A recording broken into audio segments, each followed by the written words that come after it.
अर्जुन और भगवान के बीच में जो संवाद हुआ वो पश्चंती का ही था, वरना पूरे कितने 18 सोनी वहां हाजिर थी, किसी ने नहीं सुना। जो मेलाटोनिन है, सेरोटोनिन और डोपामाइन, इनको डेली बेसिस पे बैलेंस करना होता, तो हम ये बैलेंस कैसे कर सकते हैं? स्वामी जी, ब्रेन में पीनियल ग्लैंड भी होता है, पिट्यूटरी ग्लैंड भी होता है। आप बताएंगे कि पीनियल ग्लैंड को कैसे एक्टिवेट कर सकते हैं? प्रणाम स्वामी जी। प्रणाम प्रणाम, जय सत्यनारायण के जी। आज हम धर्म और विज्ञान की चर्चा करेंगे। अगर हम सनातन धर्म के बारे में बात करें तो सनातन धर्म क्या है और हम इसे कैसे विज्ञान के साथ जोड़ सकते हैं? वैसे देखा जाए, सनातन एक शब्द है। जिस तरह कल मैंने बताया था ना, परमात्मा, परमानेंट अव्यक्त तत्व, इसी का ही मूल तत्व का नाम सनातन है। सनातन यानी शून्यता मार्ग, अवेयरनेस, हर हमेश नित्य नवीन एक आनंद स्वरूप है। शून्य और अति शून्य के साथ साथ आनंद, उसके अंदर से अविरत एक नवीन ऊर्जा निकल रही है, इसलिए उनका नाम सनातन हमारे ऋषि मुनियों ने रखा है। और सनातन का मूल तत्व हम देखें तो देखना और परखने का काम करता है हमारा मन और बुद्धि। जब धीरे धीरे शून्य में अवतरित होते होते हम ऋषि मुनि परंपरा तक पहुंच पाते हैं। इन्होंने 4 वेद उपनिषद लिखे हैं, वहां तक हमारी प्रज्ञा काम कर रही है। इनके बाद इस मार्ग में प्रज्ञा लुप्त हो जाती है। जिस तरह कल कहा ने, प्रकाश की एक लिमिट होती है, इनके बाद वो शाम होते होते शून्य हो जाता है, मगर एनर्जी में स्वरूप में ट्रांसफर हो जाता है। तब हम जान नहीं पाते हम कहाँ हैं, तो प्रश्न विलीन हो जाता है। हमने सोचा इनका मूल तत्व हम पहचानेंगे, मगर वहां तक कोई जा ही नहीं पाता। अपनी बुद्धि, अपनी प्रज्ञा वहां विलुप्त हो जाती है। यह मूलतः अव्यक्त तत्व ही है। मगर जब उनके साथ हमारा कनेक्शन होता है या हम उनकी अनुभूति में थोड़ी देर रुकते हैं, तब हम उनको प्रार्थना करते परमात्मा को, हे परमात्मा, आप मेरे को कुछ ज्ञान दे, ताकि उस ज्ञान के द्वारा मैं आपको पहचान सकूं, मैं आपकी अनुभूति कर पाऊं। तब परमात्मा की कृपा से एक प्रकाश ने विविध ज्ञान हमारे अंतकरण में प्रकट होता है। विविध ज्ञान, कई प्रकार का ज्ञान, जो ये हमारी प्रकृति, ये ब्रह्मांड, ये माया जब से बनी है तब से ऋषि मुनि का ज्ञान उसके अंदर उपलब्ध है। उस प्रकाश के द्वारा ही हम उनको पहचान पाते या अनुभव कर पाते हैं। और विविध ज्ञान को जोड़कर ही विज्ञान शब्द प्रकट हुआ। विविध ज्ञान का संक्षिप्तकरण विज्ञान। तब हम अंतकरण में उनकी अनुभूति करते हैं, परमात्मा की माया का, परमात्मा की संसार का। तब जाके धीरे धीरे परमात्मा की अव्यक्त वाणी स्पंदन के रूप से हमारे तक पहुंचती है और आदान प्रदान का सिलसिला चालू होता है। और हमारी जंखना के हिसाब से परमात्मा अव्यक्त से स्पंदन के द्वारा हमें जवाब, आंसर दे रहे हैं और उनको हम अनुभव करते हैं। हमारे अंतकरण में कुछ ऐसा ज्ञान प्रकट होता है, आपकी क्षमता के अनुसार आप लोगों तक ये ज्ञान पहुंचाना चाहते हैं। इसलिए आज तक का जो ज्ञान प्रकट हुआ है, जिनको हम वेदों उपनिषद कहते हैं, गीता कहते हैं, उनका अपडेट करना पड़ता है। हर समय में संसार परिवर्तनशील है, उनके साथ सब कुछ चेंज होता रहता है। तो धर्म हमारे जो ग्रंथ है, इसलिए तो गीता पर कितनी टीकाएं लिखी गई। हर एक महात्मा ने अपने एंगल से गीता को अपने शब्दों में व्यक्त किया है। क्यों? गीता फिर भी अलग अलग टीका है। इनका मतलब यह है, जिस तरह ये ब्रह्मांड क्षण में बदलता रहता है, इनके साथ सब कुछ बदल जाता है। आज आपने उनका अनुभव कर लिया, तो आपके अंदर से सर्वाणी भी अलग प्रकार के वर्तमान के हिसाब से वो ज्ञान प्रकट होगा। और लोगों की आशाएं अपेक्षाएं अपने शब्द द्वारा परमात्मा तक पहुंचती है। उस शब्द का जो एक शब्द कोश उत्पन्न होता है आपके अंदर अवतरित होता है और आपके द्वारा ही ये प्रकट होने लगता है। हाँ जी, आपने गीता की बात की, तो श्रीमद् भगवत गीता का इतना महत्व क्यों है और हम इसके ज्ञान को अपने जीवन में कैसे उतार सकते हैं, ये भी बताइए। इस ज्ञान को अपने जीवन में उतारना हो तो पहले गीता एक गीत है परमात्मा का स्पंदन का। जब हम उनके साथ जुड़ते हैं तो एक अलग प्रकार का अंदर शब्दकोश यानी प्रेरणाएं प्रकट होने लगती है। अंदर से ही होता है, ये बाहर से नहीं होता है, क्योंकि परमात्मा आपके अंदर ही है। मन भी आपके, मन बुद्धि चित्त और अहंकार सब चारों अंदर चितालय में परमात्मा खुद विराजमान है, ज्योति स्वरूप है। गीता का वचन है। जैसे हमारा प्रश्न आंतर जगत में प्रकट होता है तो जवाब भी, आंसर भी आंतर जगत में से ही आता है। और उनमें कई बार भगवान ने साक्षी भाव, स्थित प्रज्ञता, स्थित यानी स्थिर प्रज्ञा या स्थिर प्रकाश, स्थिर बुद्धि, बुद्धि जब ज्ञान के अंदर अवतरित होती है तो उसका नाम प्रज्ञा हो जाता है। जब प्रज्ञा प्रकट होती है तभी अलग आंसर आपके अंदर से ही प्रकट होते हैं। कब? जब आप स्थित प्रज्ञ है, आपके अंदर कोई और तरंग नहीं है, आप उस प्रकाश के साथ एक हो गए, तब ये ज्ञान प्रकट होता है। और स्थित प्रज्ञा इसलिए मैं कह रहा हूं, जब आपको कुछ जानना हो तो पहले आपको एकदम शांत निर्विचार होना पड़ेगा। बाद में जो भी प्रश्न पूछा जाए आप शांत हो जाए। उनके व्यूज होते होते बाह्य जगत में भी जाते हैं और आंतर जगत में परमात्मा वहां तक भी जाता है। शायद आपके आंतर जगत में प्रश्न का जवाब नहीं होगा तो ये तरंग बाहर भी जाता है, इस ब्रह्मांड में भी जाता है और आपके आंतर जगत में वहां भी जाता है। बाहर का तरंग वापस आपके अंतकरण में आता है और आप वहां से उस ज्ञान को प्रकट करते हैं जो परमात्मा का ही आंसर है। तरंग नहीं हो तो स्वामी जी, इस तरंग में होता क्या है? होता क्या है कि जब ये प्रकाश प्रकट होता है तो प्रकाश का एक दूसरा स्वरूप प्राण है जी, एनर्जी। प्राण के द्वारा आप स्थित प्रज्ञ रहते हुए भी सब कुछ पहचान पाते हैं। कल मैंने बताया ना, मैं आंखों से देखता हूं प्राण के द्वारा ही, तो प्राण का स्पंदन आपको स्पर्श होके या किसी को भी स्पर्श या प्रकृति को स्पर्श होके वो वापस चलाएगा। पहले हम आंख में लेते हैं, हमारे 7 चक्रों में, इनके बाद अंतःकरण में लेते हैं, तो वहां से सत्य प्रकट होने लगता है। और यही साक्षी भाव, चित्त प्रज्ञा, इनको ही कहते हैं। आपको शांत होना है, उनको बोलने दो। जो प्रकाश, जो प्राण है, जो सर्वज्ञ सर्वव्यापी अजरा अमर है, सर्वज्ञ सब जानता है। स्वामी जी, साक्षी भाव एक और होता है कि जिसमें हम सोचते हैं कि हायर सेल्फ हमारी बॉडी से ऊपर इधर है और वो हमारे शरीर को देख रहा है। हाँ, उनको उस देखने को साक्षी भाव कहते हैं। आपका मन सक्रिय नहीं है और आप देख रहे हैं, वो कोई दृष्टा भाव कहते हैं। वो ही उनके हिसाब से आप कर्म के बंधन में नहीं आएंगे।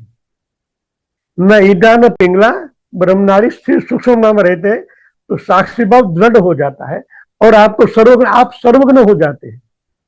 तो आप कर्म नहीं, न हम करता हरि करता,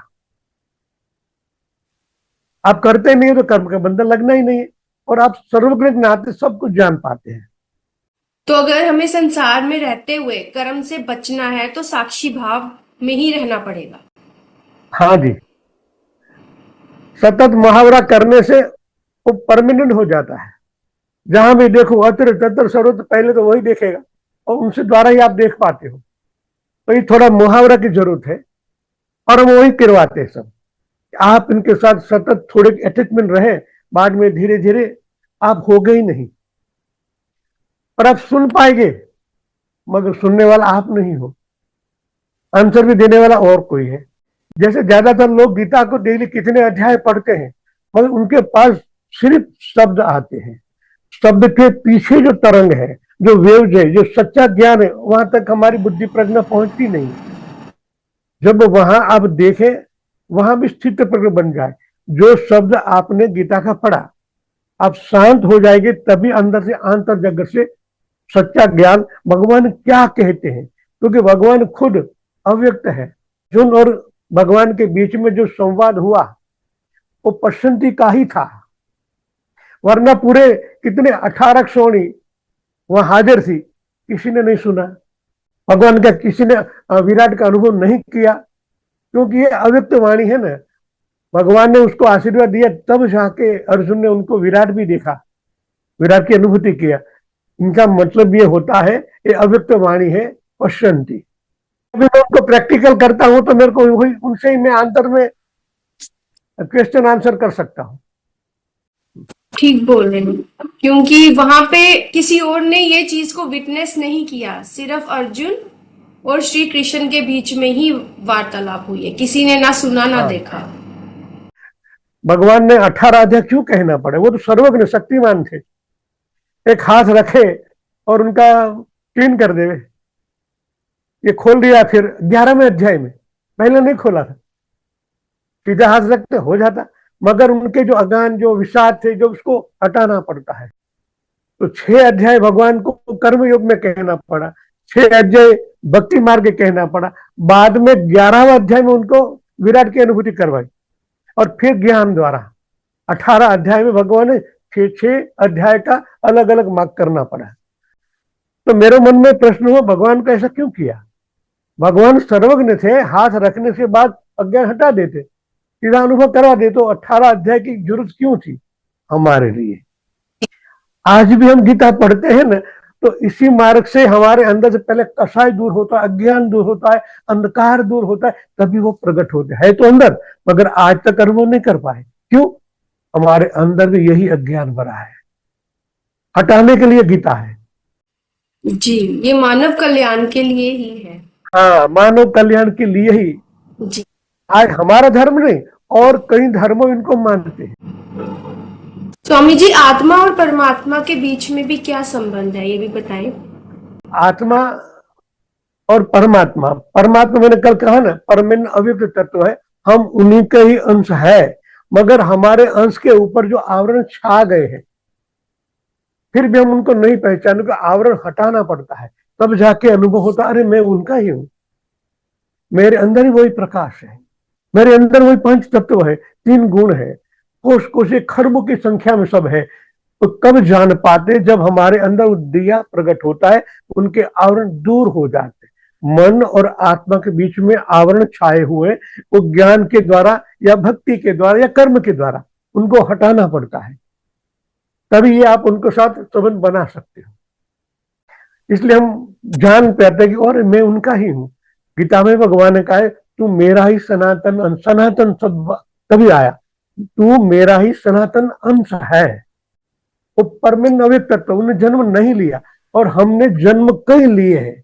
भगवान ने गीता में कहा ना, अर्जुन तेरे और मेरे कितने जन्म हो गए, मैं जानता हूं, तू नहीं जानता है। तो हम भी कब जान पाएंगे? आवरण दूर हो जाएंगे। तो प्रकाश के प्रकाश, दूसरी भाषा में कहूं तो भगवान तो ऐसे खड़े हैं, हम उनको पीट करके खड़े हैं, बाहर की ओर है, संसार की ओर है।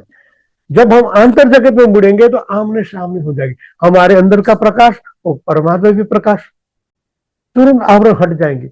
मगर आंतर जगत में प्रवेश करने की जरूरत है।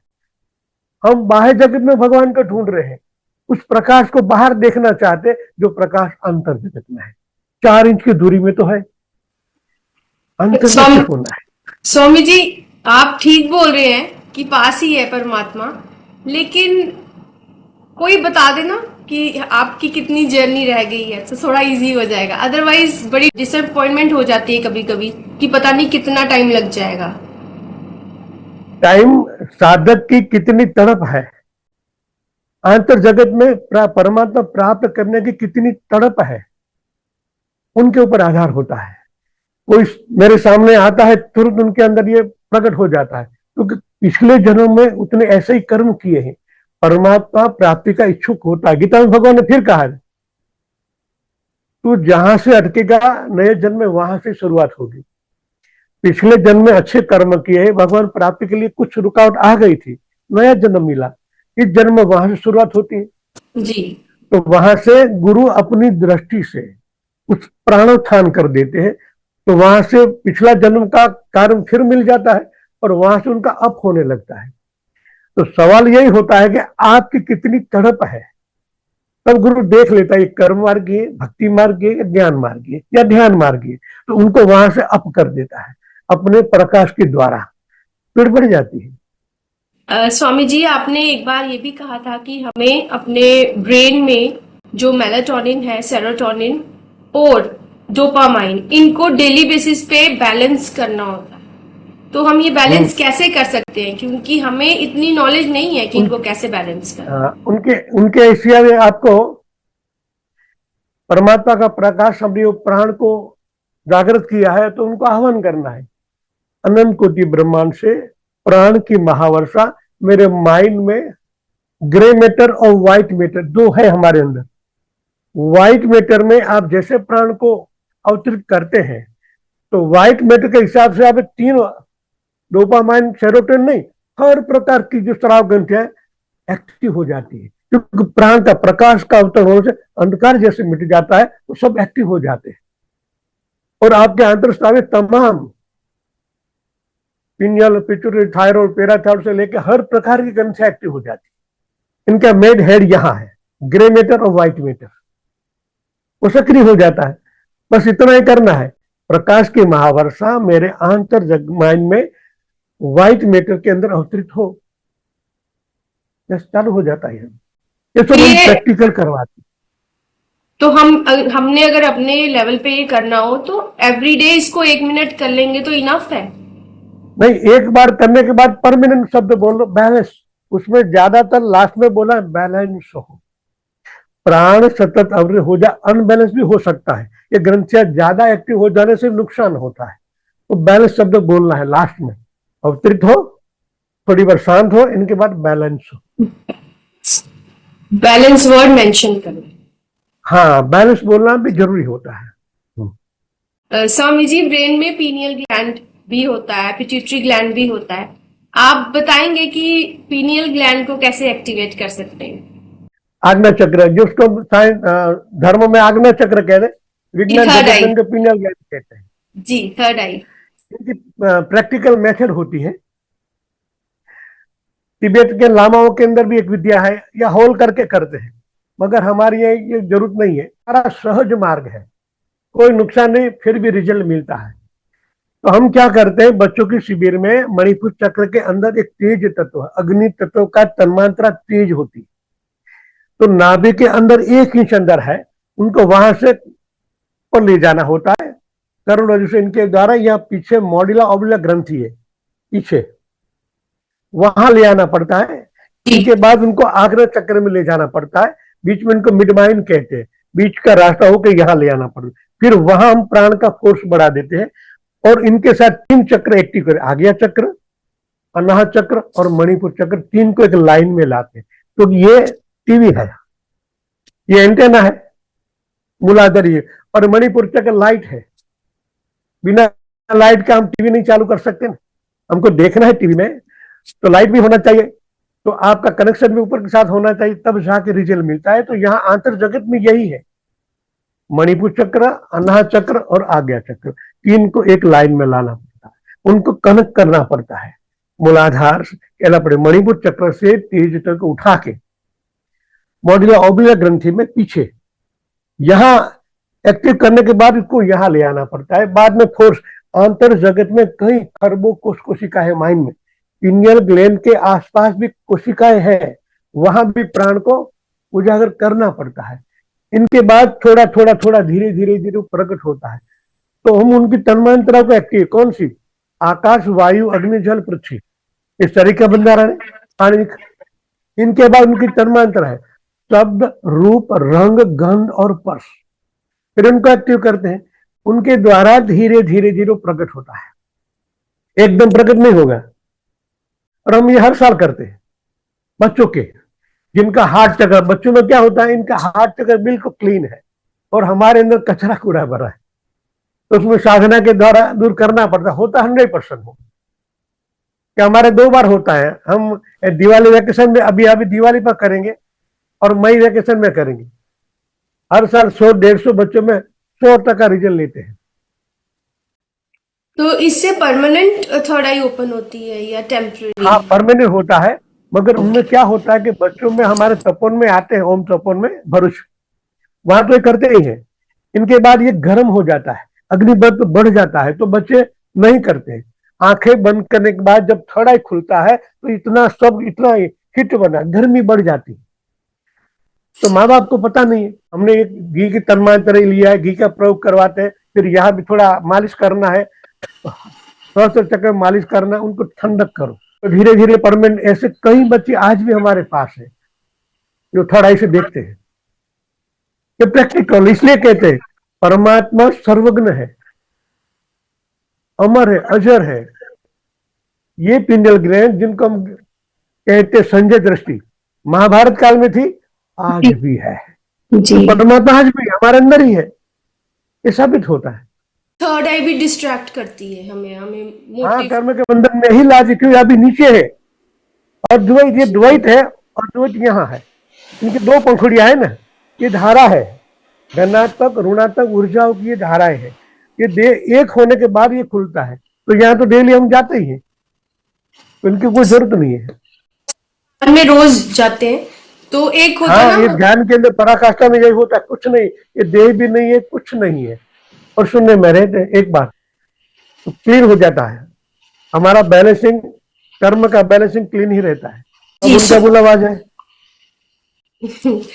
स्वामी जी, किसी किसी को मेडिटेशन के टाइम जब ऊर्जा ऊपर आती है तो शिव जी और पार्वती का मिलन पता चलता है, अनुभव होता है, और किसी किसी को सहस्त्र कमल खिलता दिखाई देता है। तो दोनों क्या सेम ही होंगे, सेम डेस्टिनेशन पे पहुंचाएंगे?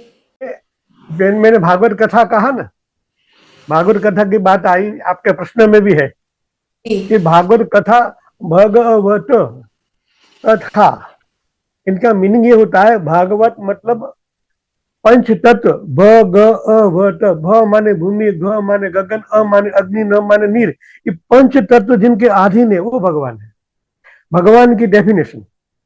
और कथा, एक कथा में जब भागवत गीता के श्लोक अच्छे प्रवक्ता के द्वारा प्रकट होते हैं, एक ऊर्जा उत्पन्न होती है। उनको ऊर्जा के साथ हम जुड़ने से हमारे कर्मों का थाक, कथा माने कर्मों का थाक उतारना है, रिलैक्स होना है, इस सबसे मुक्ति पानी है। भागवत कथा का मतलब ये है, इतनी शक्तिशाली है, कथा के श्लोक इतने हैं। मगर आज तो क्या हो गया है कि जो लोगों को अच्छा लगे वही बोलने लगते हैं, जो आयोजक करता है वो तो इतने दौड़धाम ही रह जाते हैं। पंच तत्व जिनके अधीन, वो भगवान की कथा हो रही है, कर्म का थाक उतारना है, कैसे? उनके मंत्रों के साथ जुड़ना है, एक एनर्जी के साथ जुड़ना है, तो आपके कर्म वैसे डिलीट हो जाएंगे और आप एक कर्म मुक्त, एक स्वयं एक उच्च आत्मा बन जाओगे। तो आनंद की ही अनुभूति है, इसलिए भागवत कथाएं होती है। छठे दिन कृष्ण और रुक्मणी का विवाह होता है। मेरे को एक यहाँ हरिद्वार में एक भाई साहब ने मेरे को आमंत्रित किया था, तो मैं गया था। बीच में मेरे को 10-15 मिनट आशीर्वाद देना था। उसी दिन छठा दिन था और कृष्ण और रुक्मणी की जगह एक कपल को बिठाया था। मैंने कथाकार को पूछा, ये छठे दिन क्यों आप ये कृष्ण रुक्मणी का विवाह हुआ, 7वें दिन करना था ना? नहीं, कथा में ये लिखा है। मैं कथा का मतलब समझो, छठा द्वैत का है। कृष्ण और रुक्मणी हम स्थूल रूप में देखते हैं, स्थूल नहीं है, 2 ऊर्जा है, धनात्मक ऋणात्मक ऊर्जाएं हैं। ये ऊर्जा का मिलन यहाँ होता है, ऐसे होता है। और यहाँ आने के बाद धनात्मक ऋणात्मक एक ऊर्जा एक होती है। इनके बाद सहस्त्र चक्र में जाना होता है और शिव पार्वती का निवासन यहाँ होता है, मिलन यहाँ होता है जी। यहाँ एक होना पड़ता है, इनके बाद ही ये होता है। यहाँ द्वैत समाप्त होता है, अद्वैत होता है। स्वामी जी, किसी किसी को सहस्त्र कमल दिखते हैं खिलते हुए और किसी को शिव पार्वती का मिलन होता है, तो अलग अलग ऐसे क्यों होता है? अनुभव होता है, सबको अनुभव होता है। 10,000 पंखुड़ियां है, इस ब्रह्मांड भी इतना विशाल है, उनकी ये अनुभूति वहां ही होती है। और एक पंखुड़िया नहीं है, वो ब्रह्मांड के साथ कनेक्ट है आप। इसलिए शास्त्र वचन है यत पिंडे तत् ब्रह्मांडे, जो ब्रह्मांड की अनुभूति कब होगी, जब आपका ये खुल जाएगा। तो वहां से जो प्रज्ञा प्रकट होती है, आपके अंतर जगत में प्रवेश होने के बाद आपको कहाँ कनेक्ट होना है, ये आपका कर्म कहाँ तक है, वो मालूम पड़ जाता है। गत जन्म में जिस तरह की चेतना डेवलप होती है, इस तरह का इनके अनुभव यहाँ दिखाई देते हैं। और टीवी है ना, यहाँ सब दिखाई देते हैं। और जब समाप्त यानी अज्ञात मन, जब अज्ञात मन भी शांत हो जाता है, इनके बाद ही परमात्मा की जो एनर्जी पावर है वो दिखाई देता है। इसलिए मैंने कहा धनात्मक ऋणात्मक ऊर्जा, वहां कोई हमारे जैसे शरीरधारी नहीं है। शरीर जो हम दिखाई देते माँ पार्वती का, किसको भगवान का ये अनुभव हुआ, किसको कृष्ण का अनुभव हुआ, किसको को ये, वो तो है खाली कल्पना का चित्र, सब कॉन्शियस माइंड की रमत है ये। वो भी समाप्त हो जाए तब ऊर्जा प्रकट होती है। परमात्मा खुद ऊर्जा तो है, पर तभी जन्म लेने के बाद कारण जगत में ये प्रकट होता है। वहां तक तो ऊर्जा के सिवा कुछ नहीं है। महाकारण यानी अति चेतन मनस, श्री अरविंद जी ने उनको अति चेतन मनस कहा। ज्ञानेश भगवान ने कुछ अलग कहा। सबकी अनुभूति अलग होती है, क्योंकि ये अलग अलग समय में प्रकट हुए हैं, सबकी अनुभूति भी अलग होती है। कारण का, महाकारण का अनुभव संत ज्ञानेश्वर भगवान ने भी कहा है, श्री अरविंद जी ने भी कहा है। मैं भी कहता हूं, ये कारण ये है कि सबकी अनुभूति अलग है। मैं इसे कहता हूं धर्म विज्ञान को जोड़कर ये ऊर्जा के सिवा कुछ नहीं है। हाथ चक्र से ऊपर जैसे गए, सिवाय ऊर्जा, उनको कॉस्मिक एनर्जी पावर कहो, कोई डार्क एनर्जी कहो, जो भी कहो, नाम अलग है, अनुभूति एक ही है। हम आशा करते हैं कि हमारे व्यूअर्स आपके इस ज्ञान को, आपके इस ध्यान को जरूर शिरोधार्य करेंगे और अपना जीवन सार्थक करेंगे। आप हमारे चैनल पर आए, वो हमारा आशीर्वाद है। बस आप सर्वांगी विकासवान बनो। इस जीवन में माया में आया ऋणानुबंध भी पूरा करना है, फिर भी परमात्मा का अनुभव तो करना ही है जी। इसमें मैं सर्वांगी विकास की ओर आशीर्वाद देता हूँ जी। थैंक यू सो मच, आप हमारे चैनल पर आए और हमें इतना ज्ञान दिया। कोटि कोटि प्रणाम। नमस्कार आपको। आपके अंदर वही परमात्मा, उनको नमस्कार करते हैं। हाँ जी, हाँ जी, जरूर। मैं भी दंडवत प्रणाम आपको।